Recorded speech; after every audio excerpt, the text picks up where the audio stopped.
పిలుపు వస్తే మళ్ళీ చేరుతా. బీజేపీలో కొన్ని దుష్ట శక్తులున్నాయి. నా రాజీనామా ఆమోదానికి ఆ నలుగురే కారణం. నేను వేరే పార్టీలోకి వెళ్లే ప్రసక్తే లేదు. గోషామహల్ ఎమ్మెల్యే రాజాసింగ్.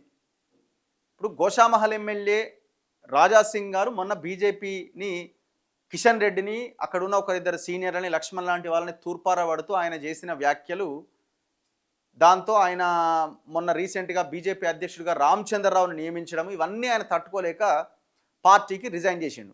రిజైన్ చేస్తే ఇక వీళ్ళు ఆ హైకమాండ్ షోలు కొరికి కొరికి కొరికి కిషన్ రెడ్డిలంతా కలిసి మొత్తానికి ఆయన రాజీనామాని ఆమోదింపజేసారు. కానీ ఆయన ఏ పార్టీలోకి పోతాడు? ఇప్పుడు ఆయనకున్న హిందుత్వ ఐడియాలజీకి ఏ పార్టీలోకి పోతాడు? కాంగ్రెస్లోకి పోతారా? ఉత్తదే. బీఆర్ఎస్లోకి పోతారా? కుదరని పని. ఇంకే పార్టీలకు పోతే బీజేపీ తప్ప ఇంక ఆయనకు అవకాశం లేదు. పోతే బీజేపీలోకి పోవాలి, లేకపోతే ఇండిపెండెంట్గా అట్లా ఆయన ఐడియాలజీ కోసం ఆయన పని చేసుకుంటూ పోవాలి. సో మొన్న ఒక దగ్గర మాట్లాడండి, మరి నేను బీజేపీ మెట్లే ఎక్కనని మాట్లాడినట్టుగా ఏదో వార్తలు వచ్చినాయి. ఇవాళ వార్త ఏంటంటే పిలుపు వస్తే మళ్ళీ చేరుతా అని.